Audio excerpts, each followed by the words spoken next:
Hey everyone, how's it going? Vanguard Season 4 released about a week ago, and in this video I'll be reviewing the new zombies content they added into the game. So without any further ado, let's get into it. The standalone piece of content was the new map and the first round-based map for Vanguard, and that is Numa Reborn.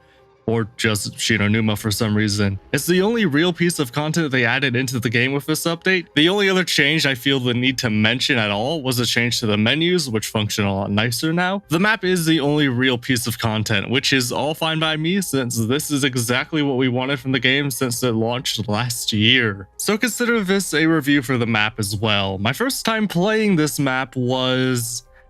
well, it was an experience, but after playing it a few more times since then, I can say that I'm happy with the map. As a whole, I think this map is pretty good. It's not much different than you would expect from a Numa remake, but it does some things that do make it interesting. I would compare the concept of this map to something like The Giant or Classified, where it's a remake, but it's not entirely faithful like the Chronicles or Resurrection remakes, but it doesn't change the entire map like Blood of the Dead or Tog der Toten. It's just enough to make it feel like a different map. This version of Numa definitely leans more towards The Giant where there are less changes, but I wish it was more like Classified with more changes, just to make it feel even more different. The only real change to this map is a new area, which ends up being really useful. Because of this new area, you can keep the comms room door next to spawn closed, and it keeps a viable early round camping strategy available for longer, and it makes opening the comms room hut door far less risky, since you can train on the other side of the room if you have to. It also gave a natural place to add Pack-a-Punch to the map, which is the best addition to the map by far. It gives this version of Numa a niche that no other version of the map has. The World at War version obviously didn't have Pack-a-Punch, and the Resurrection remake and Black Ops didn't add it into the map. You can upgrade weapons in the Chronicles version with Gobblegums, but they're monetized, and you only have a limited number of those Gobblegums per game. And, well, does the Durongfang version count at all?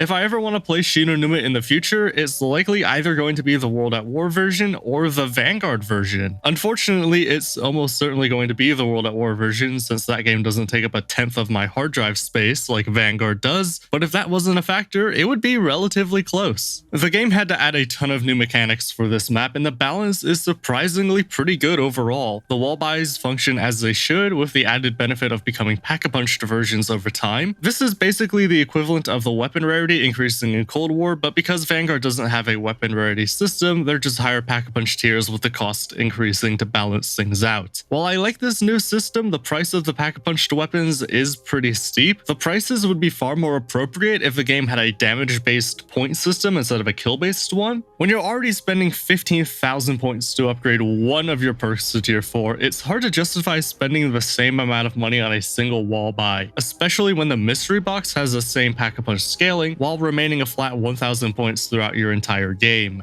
I'm also a bit disappointed in the economy around sacrificial hearts. You only get one every 3 rounds, which isn't too terrible. You can upgrade your field upgrade to its max level by round 12, but I found myself unwilling to spend hearts on covenants unless they were the exact covenants I wanted. Sacrificial hearts every 3 rounds was just too slow. Every 2 rounds would make me more comfortable with cycling different covenants in a single game. With one every 3 rounds, I had to wait for the one I wanted, and then I had to think about which ones I wanted, and that means I can't improvise and let RNG guide me from game to game like I assumed the developers want this system to do. As I said, the map itself is pretty good, but it's certainly not worth buying the game for. If you already have Vanguard, I would recommend installing the game and at least checking it out, especially when you consider this update is free. That being said, given the amount of hard drive space the game as a whole takes up, and the quality of the campaign and multiplayer and remaining zombies maps, it's hard to justify keeping the game installed on my console just to play a map that would likely make it into C tier on most tier lists on a good day. But those are just my thoughts. Of course, let me know what you think in the comments below. Thanks for watching. Like the video if you made it this far, subscribe to the channel if you want to see more, and I'll see you in the next video. Take care.